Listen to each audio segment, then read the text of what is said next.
Sa ngunya na pag-aaga, makakaulay ta ang alkalde kan Virac na si Mayor Pusoy Sarmiento. Katakod mga kababayan sa mga ipinagapukol sa iyang issue diyan po sa probinsya kan Catanduanes. Sa ngunya na pagka-morning, welcome ta. Good morning, Mayor Attorney Pusoy Sarmiento. Marhay na pagka-morning tabi sa imo, Mayor. Good morning, Sir Marlon Suplig. Good morning sa imo mga listeners. Diretsa na, Mayor, prangkahan na kita.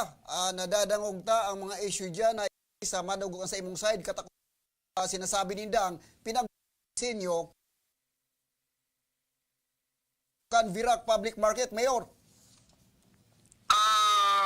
Totoo man po yan, sa sarong banda, totoo po na binaguta ang kaplanuhan kang saod, ang pigpaluwas kaya ninda, nagpaluwas sinda ning plano. Kung magigilumduman ta, na nagpagibos sinda ning plano ning saod. Yan, before 2019 election, And mahiling taman ang motibo nga nagpa-drawing. Actually, ang kabako man na plano, nagpa-drawing sinda ning plano. Okay. Para sa saod. Kaya sinda, ang motibo ninda kaya nagpa-drawing sinda ning magayon na plano para sa saod. Ma-eleksyon na naman, so problema ning saod nita na how long is temporary, dahil ninda natugunan sa tulong taon na termino ninda. Kaya nagpag-ibo sila ning magayon na plano kaya nganing malansi ang mga direkno na igwasin ng magayon na plano para sa saod. Pero kung mahihiling nita, itong pigdodrawing nindang magayonon, di nga ni dumaning naka-indicate kung pila ang budget, Pero matiba ko akong engineer, kang nahiling ko sumagayono na pagkaplano ning saod nita, sabi ko, di magakulang sa 600 million pesos ang kaipuhan para ipagibo ang saod na pigpa-drawing ninda.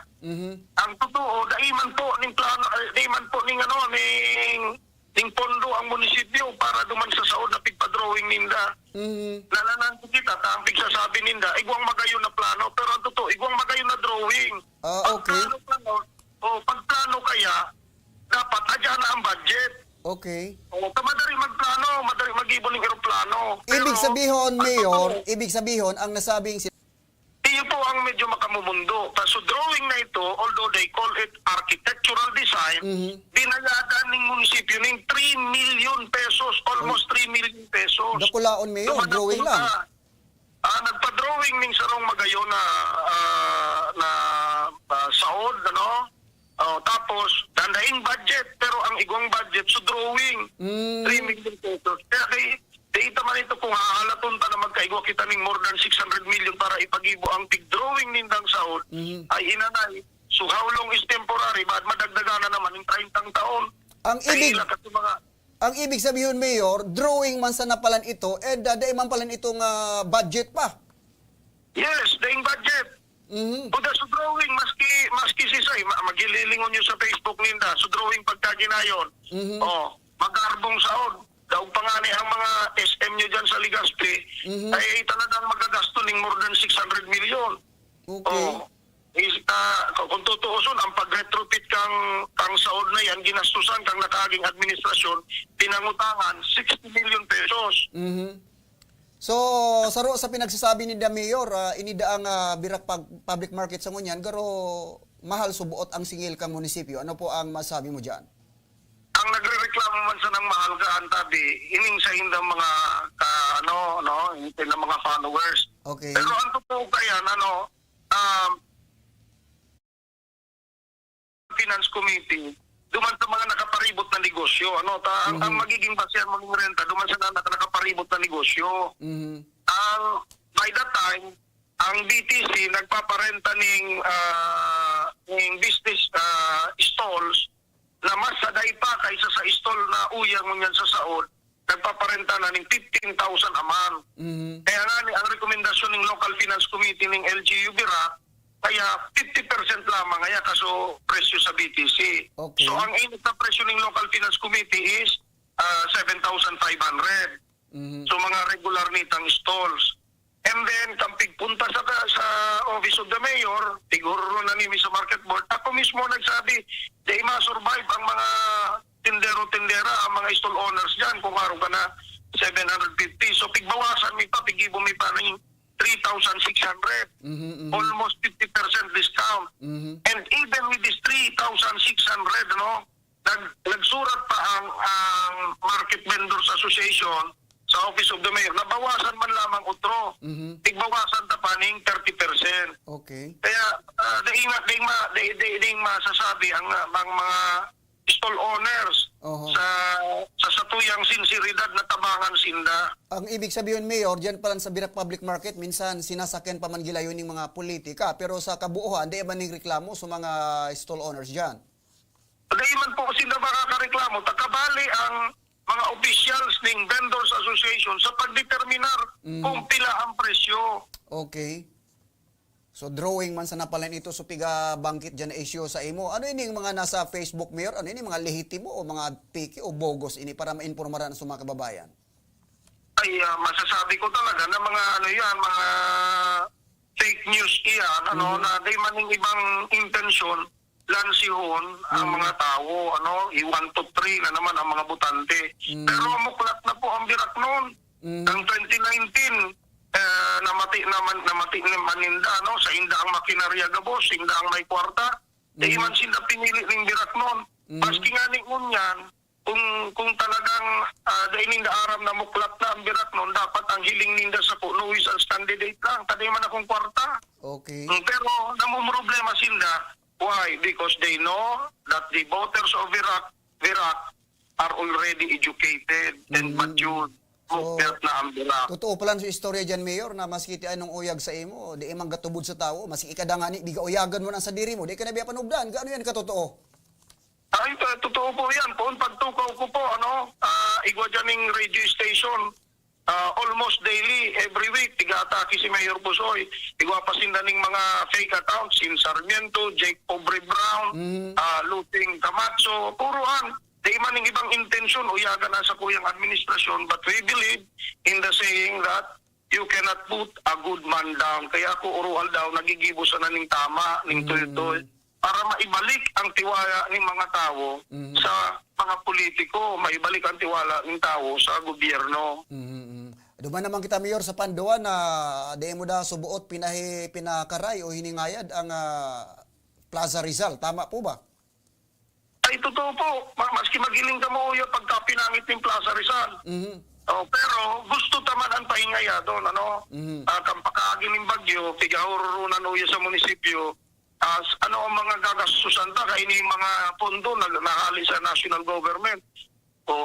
Sabi, Mayor, pwede tang ipaayos ang plaza. Siguro manggura ng pagpaayos ng plaza, mga 30 million niyan, Mayor. Nakula. Igwa, ang apot kung ibang pondo. Iba po kitang pondo, pero sabi ko, kung gagastusan tang inot ang plaza, panuna sa mga parauma na nawaran ng ani. Paano mabangon ang pamilya ninda, mahal ang pagparado, dahin ang kapital para magparado.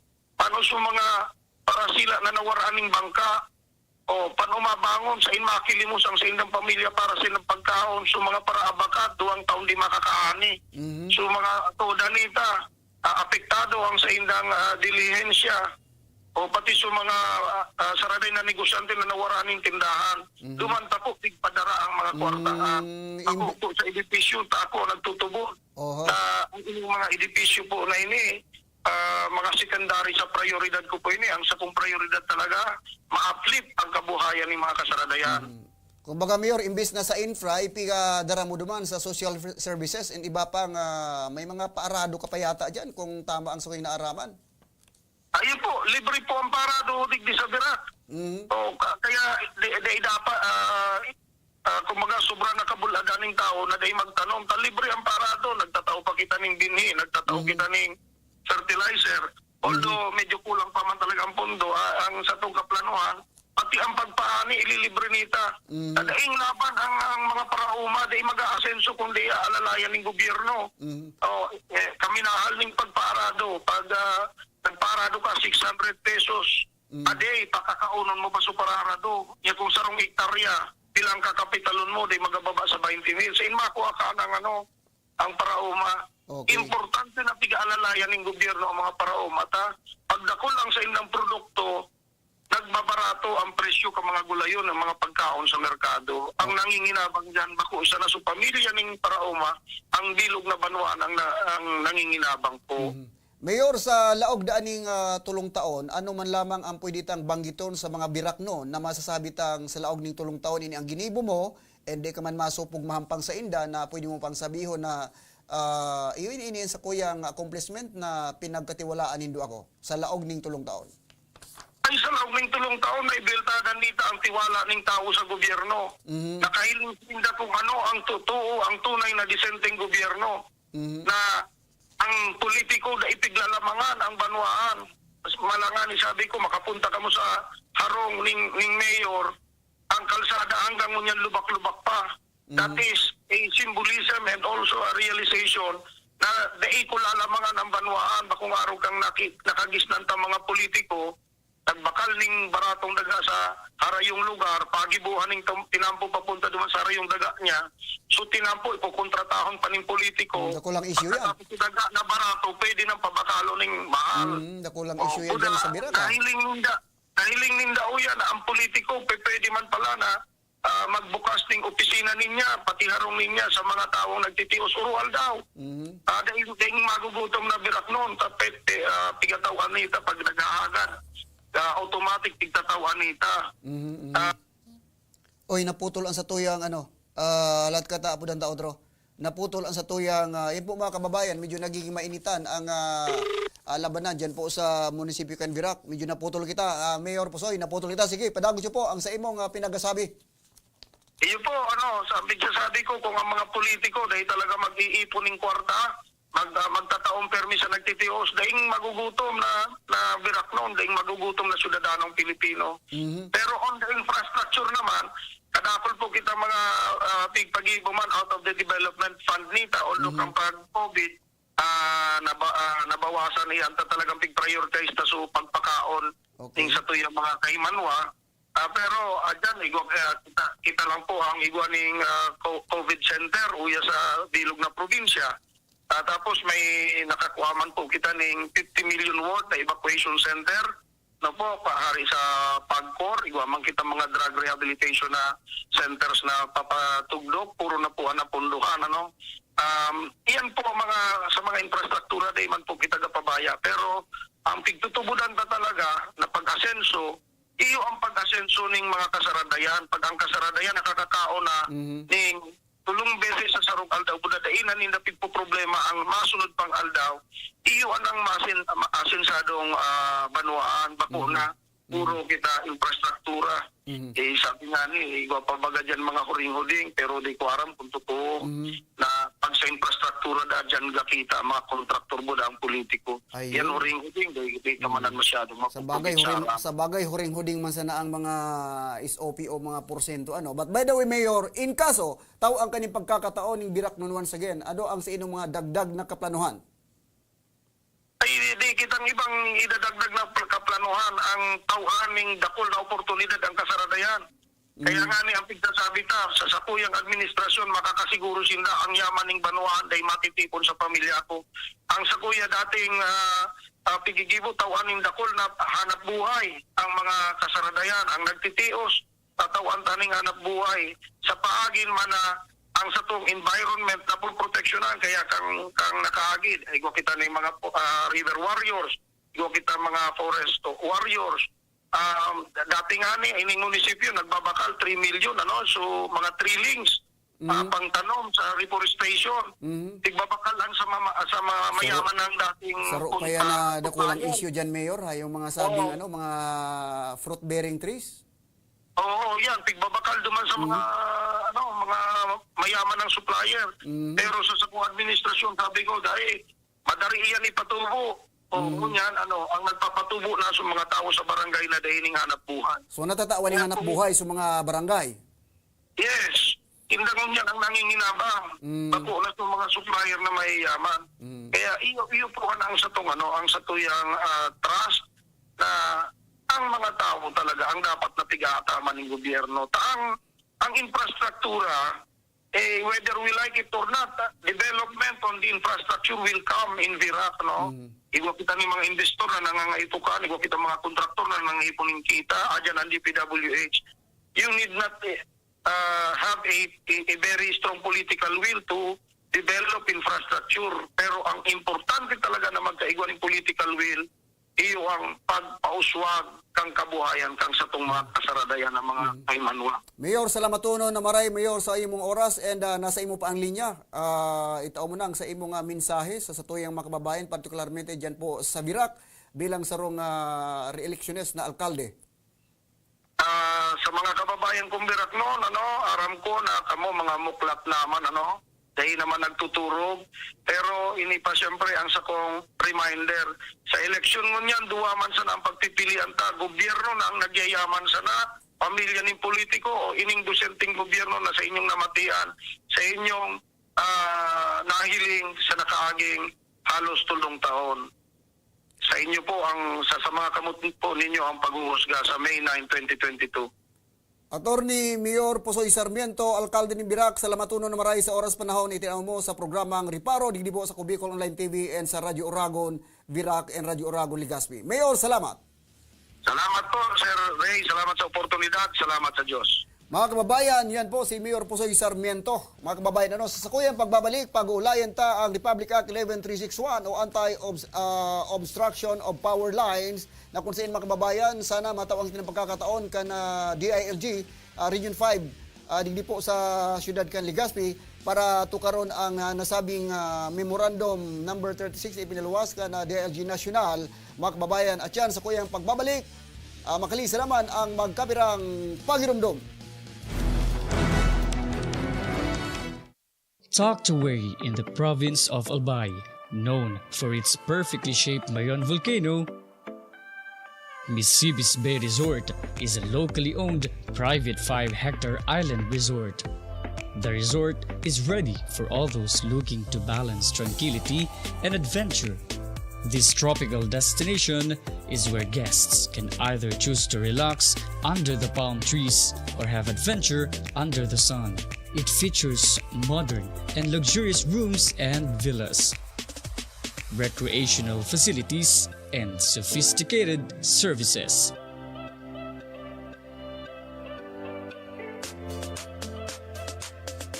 Come and experience Misibis Bay Resort, your tropical island getaway.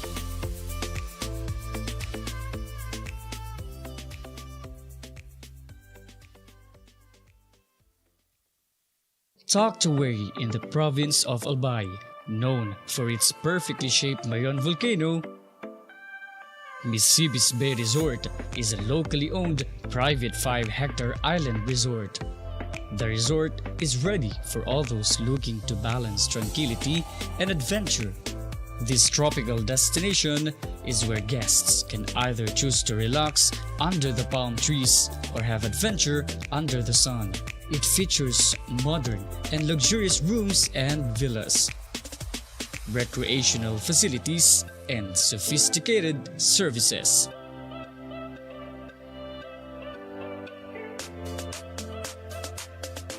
Come and experience Misibis Bay Resort, your tropical island getaway.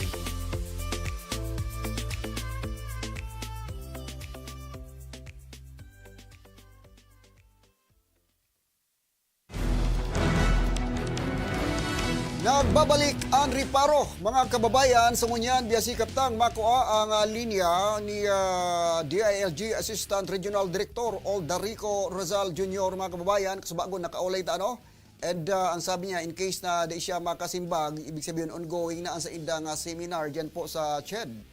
And si Attorney Noy Daman, medyo igwaman nga pinag-aatindiran. So, I understand, at least nagsimbag sa tuya kung ano ang rason mga kababayan. But by the way, halaton na lang, kung abuton pa ka sa tuyang oras, mga kababayan, ang side ka na DILG.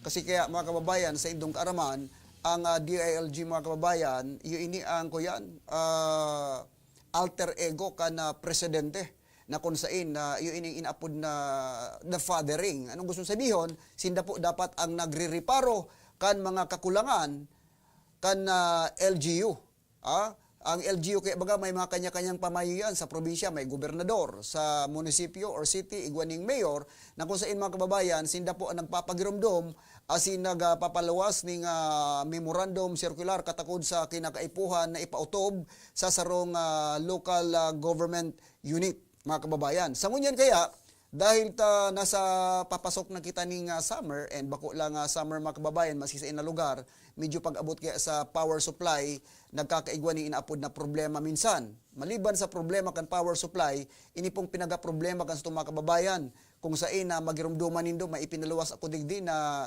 mga linya ning kuryente, mga cable na kung saan nagiging obstruction ini sa tuyang kakalsadahan, sa satuyang syudad.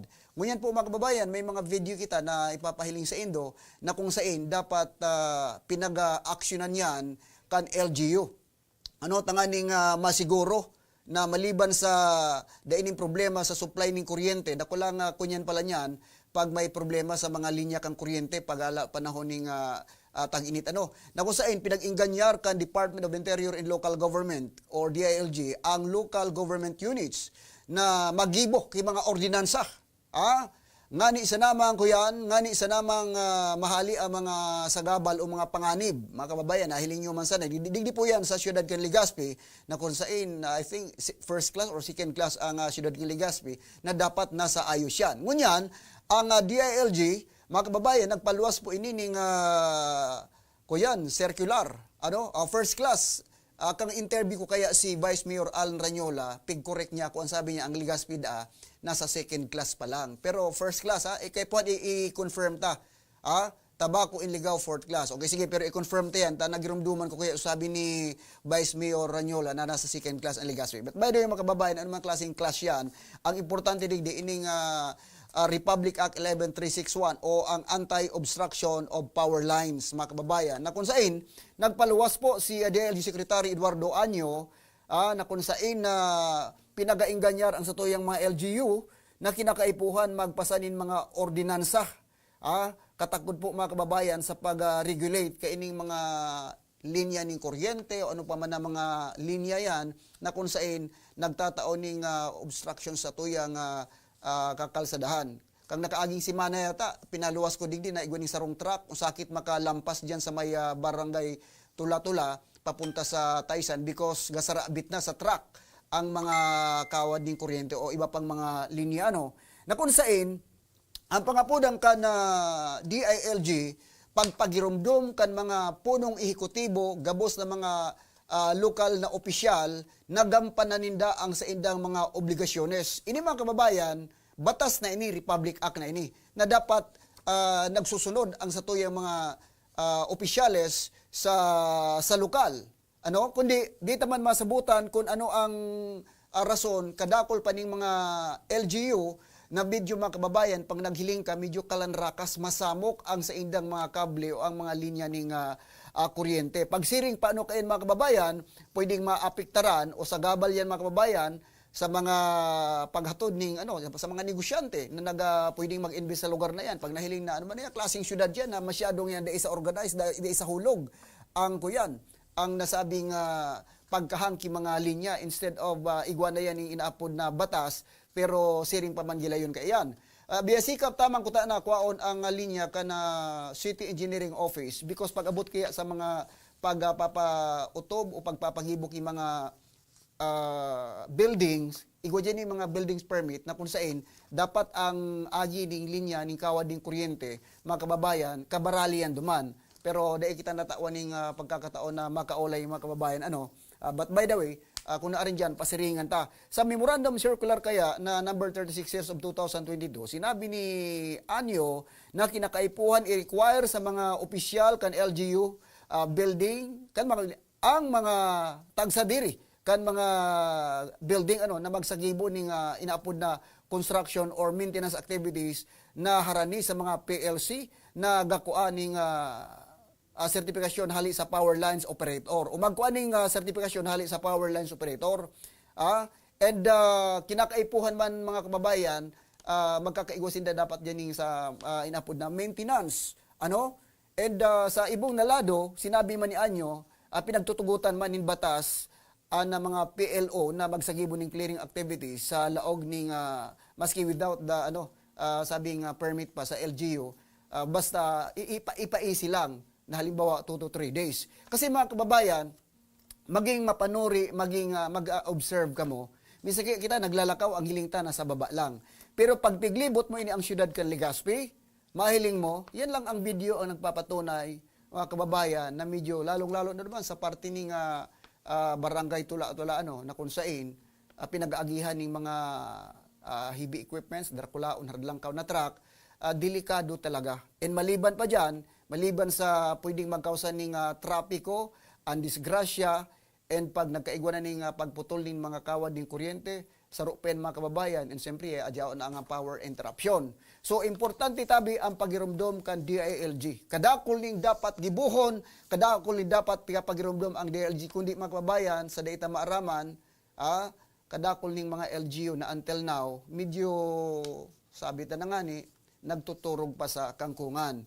Ngunyan ko tana, ang sa kuya lang na sesyon, obserbasyon, dapat ang DILG, bako lang dapat so puro evaluation, puro assessment, dapat siguro magkaigwa talaga ng ngipon man, tingo ang DILG na kung halimbawa, ining mga lokal na opisyal na dain nagsusunod, kan mga dapat ipautob, dapat kamo na mismo ang mag-complain. Kasi di man dyan yung mga ordinaryong citizen na magareklamo kaya na magasampak ang reklamo because gastos pan para sa inda. Dapat kamo na mismo ang mag-file ki mga kaso sa mga diin nagsusunod na mga mayors, governor, o ano pa man ang mga local officials. Kasi mga kababayan, aram mo naman, kulturang Pilipino, kung ipaagi mo lang yan sa mga warning, sa paagi ng pagpagirumdom, minsan kulang sa conviction ang mga taong yan. Pasipara lang. Anong sarong sample dyan? Di ba, nag-ego kita ni inaapod na clearing operation, yung mga sagabal sa mga bangketa, sa mga panginot na tinampo, may order na ang presidente kaya 2021 pa, 2020 pa nga ni, na kung saan dapat totally clearing operation sa mga sagabal, sa mga salaang parking sa mga national roads o sa iba pang mga panginot na tinampo na nakakadisturbo o nagiging obstruction na sa panginot na tinampo biyagibo ng parking area so mga pampubliko ginibo ng mga pribado. Pero mahiling ta garong wa effect after na nagkaigwa mga kababayan ning massive na inaapod na anong apod gaan demolish pero ngunyan baralikan. Diyan baga sa May Rizal, mahiling mo diyan sa mga Tampad Kan malls na dapat ang mga tinampo diyan bako dapat yan parking area. Yan po mga kababayan because yan ang lugar na yan nagigibo minsan na parkingan ng mga pangpribadong business establishment. Kaya dapat ang mga business establishment, dapat magibo ka muna sa derindong parking area para sa indong mga customer. Dapat ang mga pagsadiri ng gobyerno, dapat ang nakikinabang dyan, itong mga nasa bangketa o yung mga nasa, what do you call that, anong apod gaayan, yung mga daiman dapat gibuhon na parking area nagagamit. Pero, daiman lang, baliwala lang because yung pinagkatiwalaan ng tao na iyo dapat ang nakatoka dyan para riparohon yan, napopoliticize minsan, lalong-lalo na niya kung na panahon ng eleksyon. Pag sinuhay mo nga yan, baaday ka ngayon kan iboto, isi mo ang mga tao, rabyado man ang kaisipan. Sa mga national roads, mahiling ta, dyan sana sa may kadakol, pag naglibot ka digdi sa siyudad ng Legazpi, garong nawara na so momentum, so init ka so demolition team, na halion so mga nakasagabal sa tinampo, yung mga illegal parking, medyo nagiging malumoy sa ngunyan. But by the way, mga kababayan, ang demokrasya baga, pagdain ng nagreklamo, okay lang, dagos-dagos lang. Kaya, kinakaipuhan man siyempre talaga ning magreklamo, mag-complain, tangani mga kababayan, maayos ang gabos sa bagay. Pero para sa kuya, bilang reparador, dapat ang inot na nagre-reparo, dapat ang inot na nagibok ayan, nag-file ki kaso, dapat kung pwede, ang opisina na kana DILG. Asin dyan po mga kababayan, nagtatapos ang satuyang programa. Sa mga may reklamo, ipaabot sa indong sumbong sa indong lingkod sa paagi kan sa kuyang cellphone number 0928-622-1936. Dahil sigurado yan ang sa indong sumbong sa kuyang ririparohon dahil personalan, riparo sa naman hasta sa masunod na aldaw. Ako po si Marlon Suplig. Salamat na maray and God bless Bicolania.